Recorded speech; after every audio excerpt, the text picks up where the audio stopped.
Hello, and welcome to another episode of Pop Matters. I'm your host, Professor Lincoln Geraghty, and each month we look at pop culture matters and if they matter, from comics to sci-fi and all things fan-based. This month I have joining me Andrew Zinnes, Senior Teaching Fellow in the School of Film, Media and Creative Technologies. Hello, Andrew. Hello. And John Caro, Principal Lecturer, also in the School of Film, Media and Creative Technologies. Hi, John. Hello. In the episode today, we will be discussing Hollywood and the Oscars.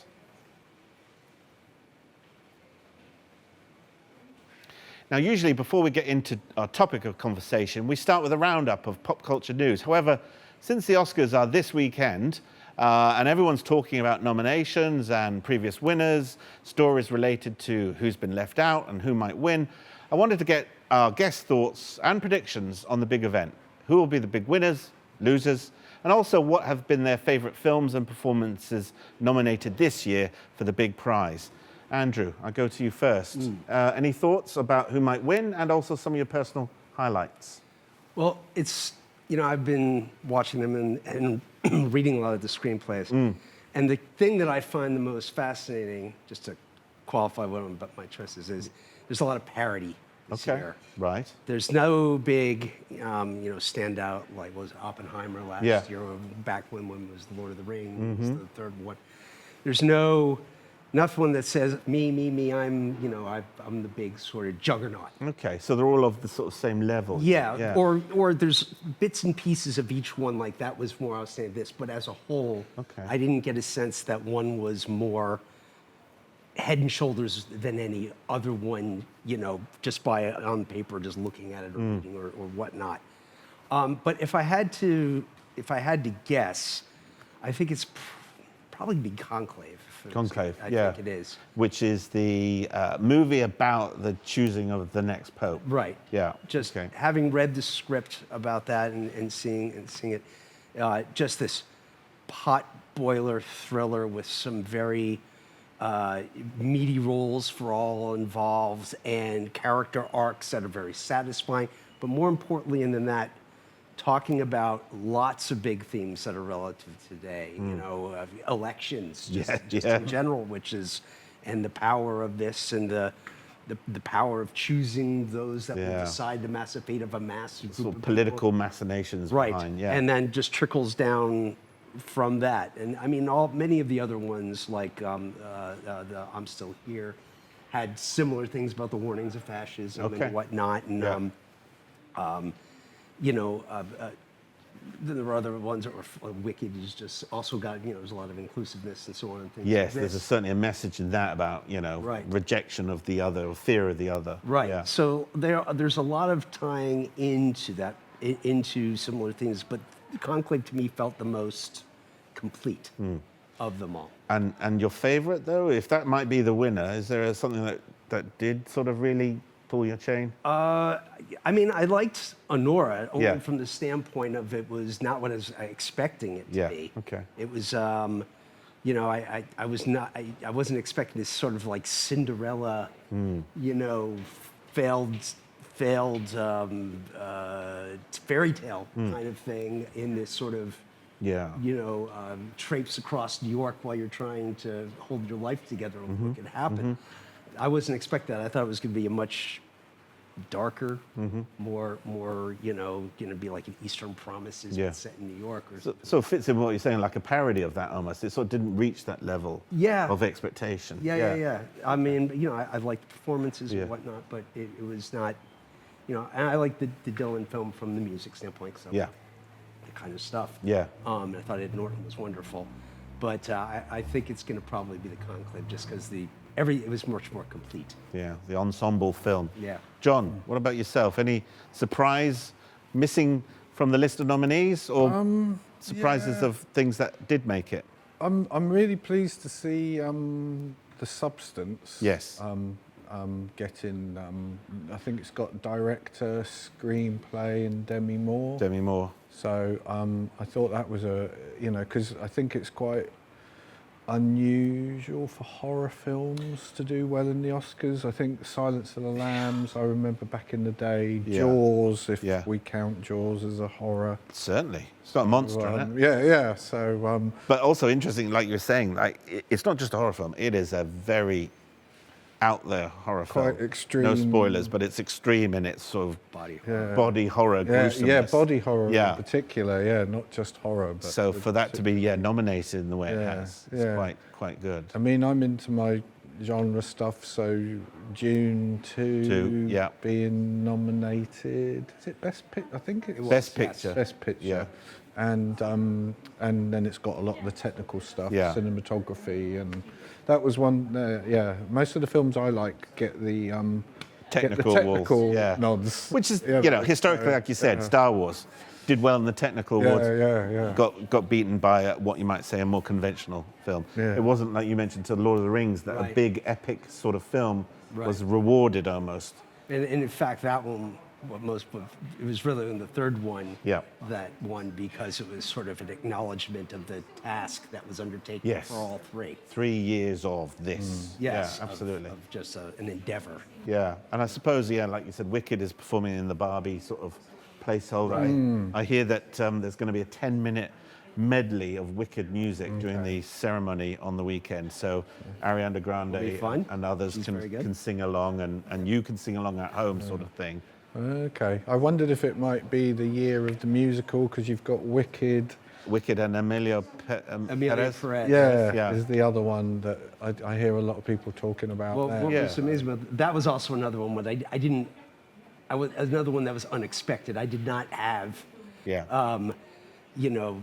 brutal cartel kingpin musical Yeah. gonna be, wants to get was it a 6-inch operation? Yes. Yes, right. Want to transition. Yeah. That was not like on my bingo card of No. Yeah. popular films that was going to come out. As, And so from that standpoint, I enjoyed it from just sort of, I did not expect that kind of thing. That was an unusual bit of storytelling. And, we need cinema to be like that. Yeah, and it's done that. And again, we often talk about who might win. We've had a mixed sort of bag of clues because often we say the BAFTAs are a clue to who will win. The Golden Globes will be a clue. The SAG Awards, which just happened this weekend, weirdly streamed on Netflix live, so it just shows you that the streaming platform is taking over Hollywood.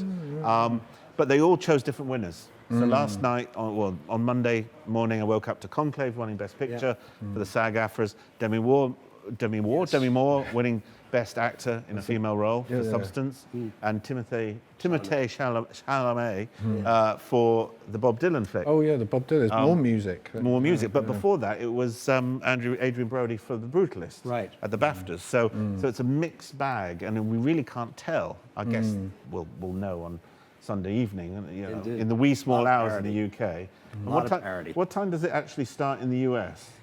I seem to recall it usually starts in the evening. So it usually Okay. starts around somewhere between 6 and 8 o'clock. Yeah. I mean, there's a long lead up Exactly, to it. red carpet. Red carpet starts, as much as 3 o'clock, Yeah. maybe 3 o'clock Eastern time, 3 o'clock. I can't remember. Really. Yeah. It's been a while. But for us, it's like 3 a.m. that Yes. we get into the meaty part of the evening. So it's an arduous but often rewarding thing. You said you used to look forward to watching it at night. I mean, used to, because again, back in the day, late night TV in the UK was a special treat. You didn't, everything used to shut down at midnight Yeah. or whatever. So when you had something like the Oscars, wow, we could stay up and watch Bit of TV. Hollywood razzmatazz. Yeah, you could, and that was the other thing, is it was accessible. It was just on the network. BBC One. BBC, ITV, whatever.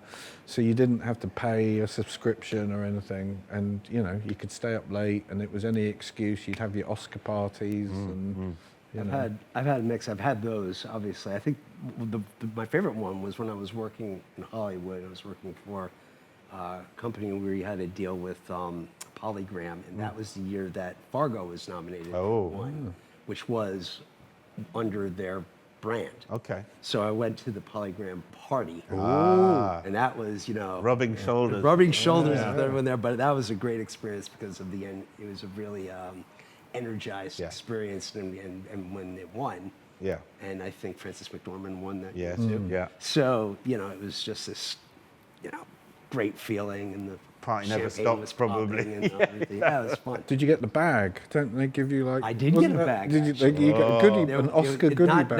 Not as amazing as I'm sure Frances McDormand got. Yeah. But yes, there was a little gift bag that everybody got. Yeah, nowadays they put like cars in and diamond watches, don't they? Probably. Oh, I it think. got a bit weird at one time, Yeah. didn't it? Weren't they told to sort of scale it down? Well, a this few is it. years During the ago? sort of Because it financial was, crisis, 2008, I think Yeah. they had to scale back on the ceremony because was otherwise seen it's as a like little Hollywood bit- elite Yeah. and then us at bread home and watching. circuses. Now Yeah. you just get a thumb drive with Bitcoin on it. Trump coin? Trump coin, yeah. Wouldn't he there like was that? some Doge. Well, just before we move on, I think, Substance was amazing. I thought, that would be, I loved Dune, and I think it just crept into these nominations because it was delayed a bit. So it managed to get into this year's nominations. And the Conclave, which I thought was an excellent film. So fingers crossed for all of them, and I'm sure we'll find out on the weekend how they will go. Thanks for that, and thanks for some of your tips and films to look out for. That takes us nicely on, though, to our main topic of conversation, Hollywood and the Hollywood industry and the Oscars themselves. This year's Oscars will be the 97th awards ceremony. Year after year, we see Hollywood turn out in all its finery and razzmatazz to celebrate itself. Almost entirely focused on the American movie business, we do often see international films and stars break through, acknowledging the global audience. Remember, for example, Roberto Benigni's exciting win as Best Actor and for Best International Film in 1999 for Life is Beautiful, or not so long ago in 2019, Best Film awarded to South Korean Parasite, the first ever non-English speaking movie to win that award. However, the Oscars do represent something uniquely American in that they reflect some of the important and contentious issues of the day and in the industry. Who can forget some of the more controversial moments, like when Michael Moore used his Best Documentary speech as a platform to criticize Bush's war on terror in 2003, or when Marlon Brando sent Sachin Littlefeather to not accept his Best Actor Oscar for The Godfather in 1973, using it as a protest as to how Native Americans had been represented in the movies. So with film comes scandal. Whatever movie we want to see, do well, sometimes another unexpectedly is more successful. Now, in recent years, Hollywood's been criticized for lack of diversity and representation. There's been scandal about some directors being left out of nominations. And also, as alluded to, year on year, we're told that the viewing figures have gone down, and no one's watching the Oscars anymore as a live event. So with all this said, and here we are, the sort of few days before the Oscars taking place, why do people still talk about them? Why is that? John, I'll start with you. Why do Question people? is, how important do you think they are? Why do we still talk about the Oscars as a thing in the industry? Yeah, it's still. Well, you said the razzmatazz, Yeah. that's part of it. Seeing all of these people together in one place, Yeah. seeing all of the, the beautiful people. I know for certain people it's all about the frocks, Yes. isn't it? And That's what I tune in to see. Yeah, I always used to like the Joan Rivers. She used Rivers. to kind of that was her shtick, where she would And her be on daughter. the runway and What is she wearing? kind of poke fun. Yeah. And it's, maybe that's one reason people, since we lost Joan Rivers, as the numbers gone down. But it's still, it's that element of competition, isn't it? You still, even if you want to get angry at it, any kind of league table or any kind of competition, you still kind of want to know who, even if you're kind of I don't care who wins, but you really, you sneakily have a look just so you can go, oh, it's an outrage. Well, yeah, the next morning you might not have watched it, but you think, it's ridiculous. It's like you watching Eurovision. Don't get me on about Eurovision.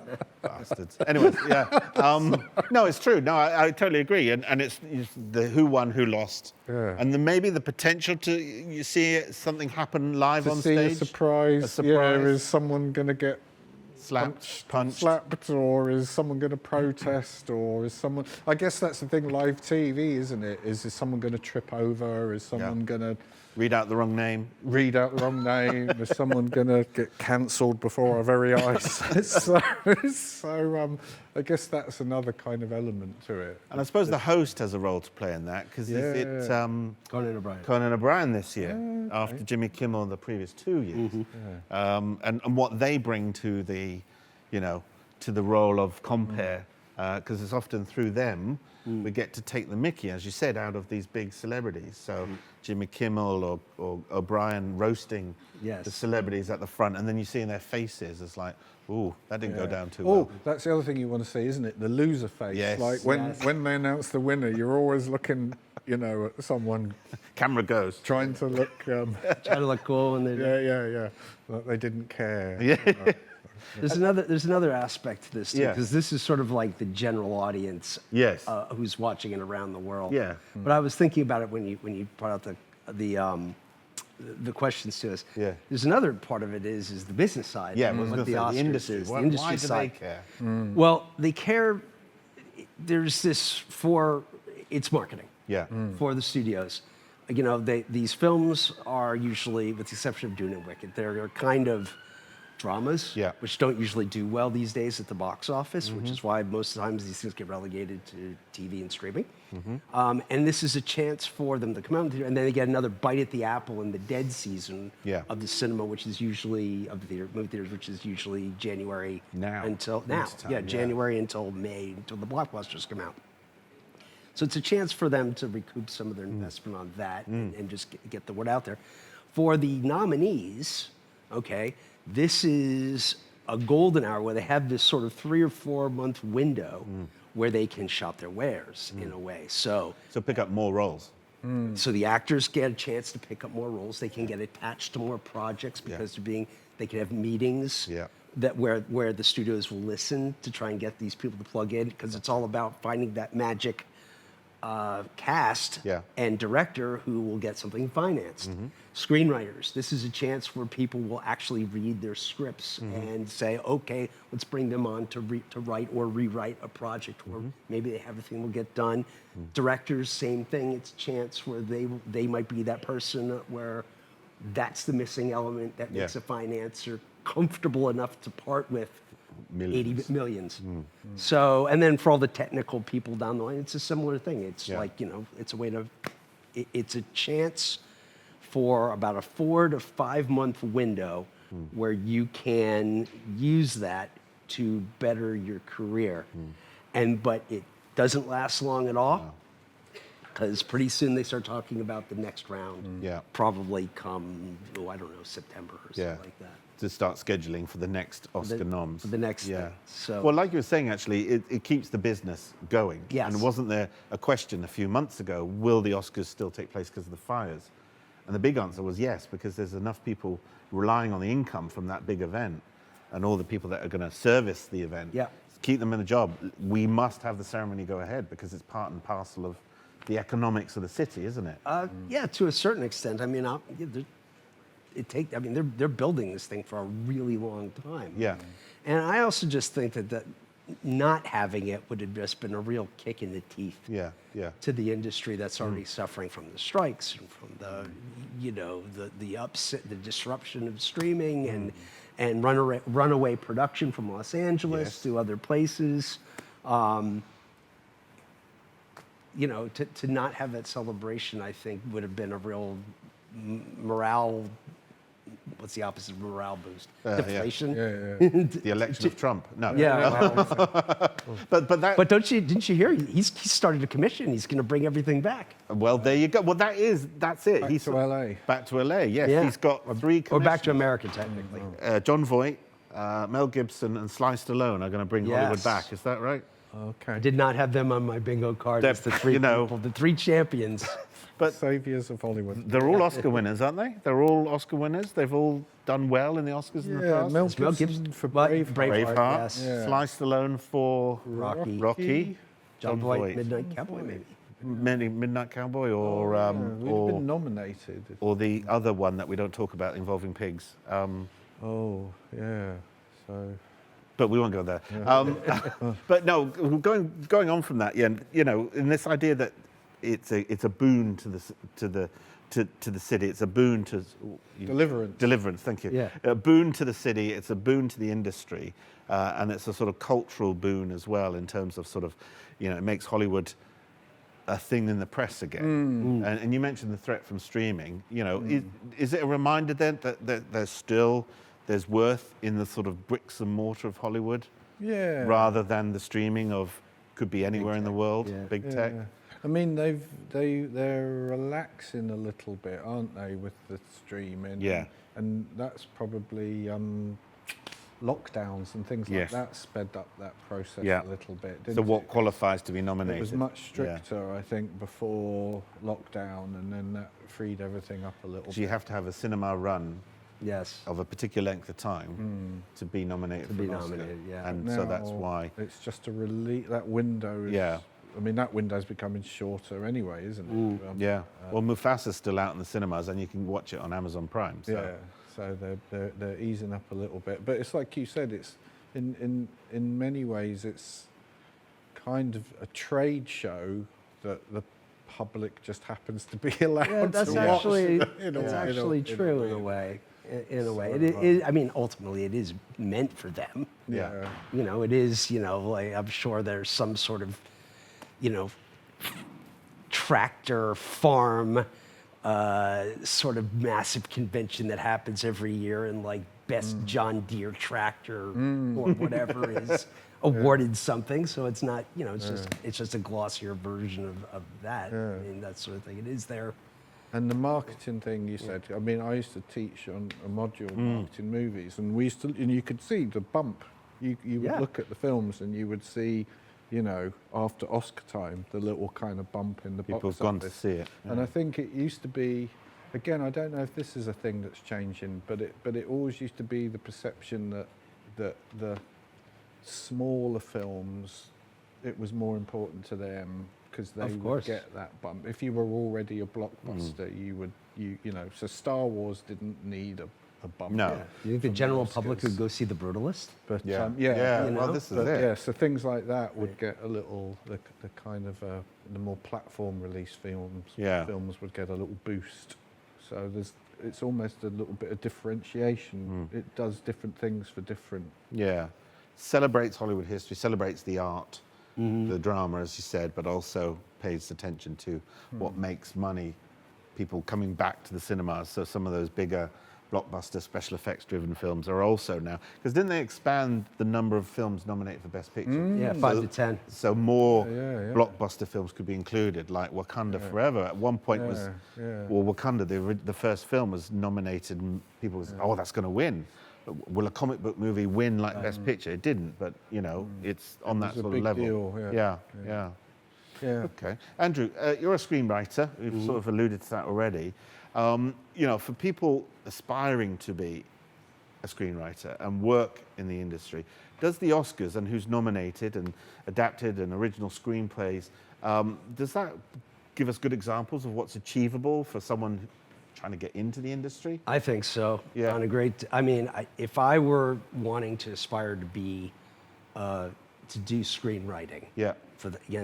Speaking of that specifically, I would absolutely get hold of the 5 original screenplay nominees and the adapted screenplay nominees. In fact, the Academy puts them all out. You could Google all 10 of them and easily read them. I mean, I've been doing that now, reading them all online, and printing them out if you so desire. Okay.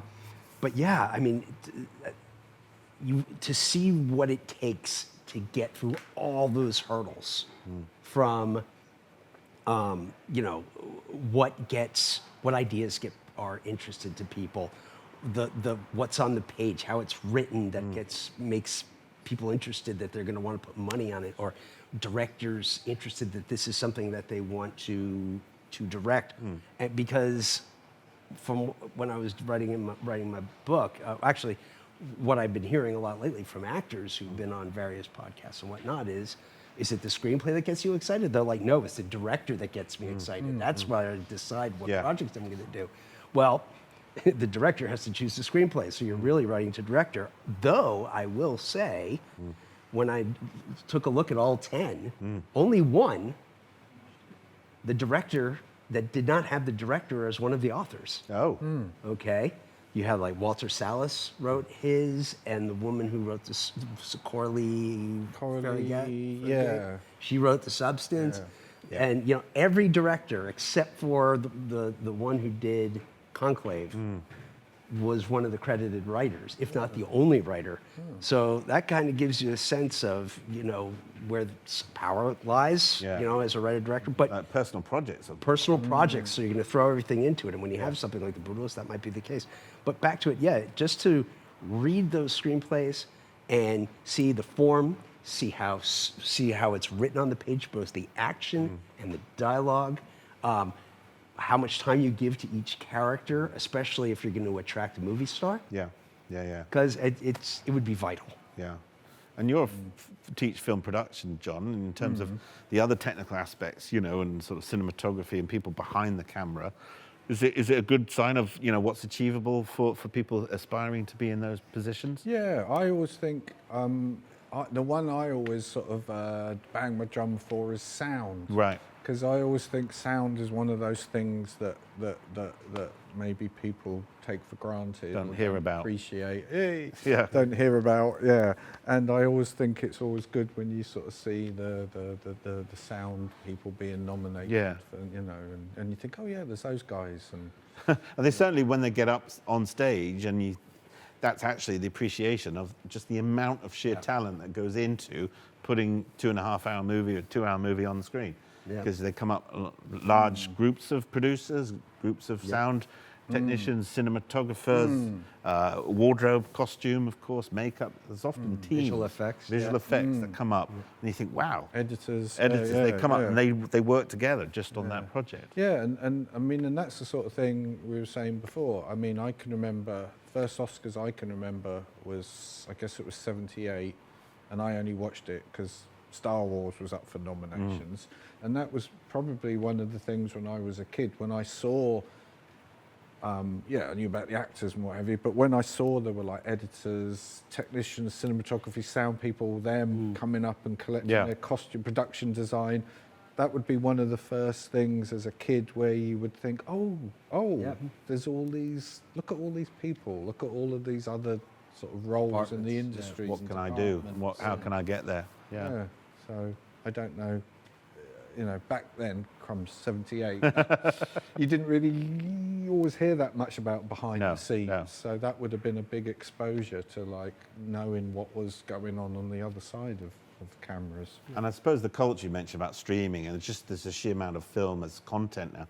We're aware now that there's a lot more opportunity, whether it's a sort of long series or films on Apple, on Amazon Prime, Netflix, of course. So there is plenty of more opportunity. I guess the difficulty is getting your script in front of the right person. Yeah, it's here's where things get a little bit dicey with that is when I was in the States, it used to be if you were going to have a drama TV series or even a comedy sitcom, you were going to probably get something like 23 episodes over 26 over the course of the year.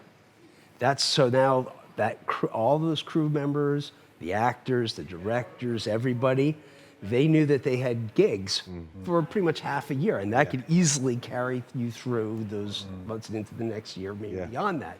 Now, shunk, down to 10 episodes, even 8, 6 for these limited series kinds of things, and it seems like they're spending a lot of money, but you know they're not. It's less time. There's less time, so a job might only last 3 months, 2 months, Rather than half a year. rather than half a year, and so yes, there's more opportunity, but there's a lot more turnover, and you know, you're on one show when the next one's coming on, you might not be able to hop onto that next one. You might have to see, well, when's the one that's coming 4 or 6 months from then, and then who knows? So there's a more opportunity, but a lot less job security. Fascinating. Well, we will see who ultimately will win this weekend. Are you going to stay up or maybe catch the highlights? Is it on? Where's it on? Where is it on? It's Is it usually on? on Sky. Sky Movies usually has it. Oh, okay. But sometimes I know Channel 4 or the Beeb has covered highlights, or they cover the red carpet and then they switch over to the ceremony. Yeah. But as I said, with the SAG Awards were screened on Netflix this year, so maybe we'll see them again, something like the Oscars, go on to streaming. So you can, if you have a ticket to Netflix or Disney Plus, you might be able to see it. But are you going to be staying up to watch it, or just I did the Super Bowl. Yeah, okay. I was a little loopy after that. I'm not sure I can do that twice for the Oscars. Yeah, so you've had enough razzmatazz for this. I'll catch it in the morning. Brilliant. Well, thank you very much for coming along to speak about the Oscars. It's been really interesting. Any of our recommendations for films to watch out for, some of those nominated, by all means, go have a watch at them. That's all that much time we've had today to talk about this. If you have any questions from Andrew or John, drop them in the comments on YouTube, and I'm sure that we can respond to them. For now, though, my thanks to Andrew and to John. Thank you very much. This has been Pop Matters, because pop matters.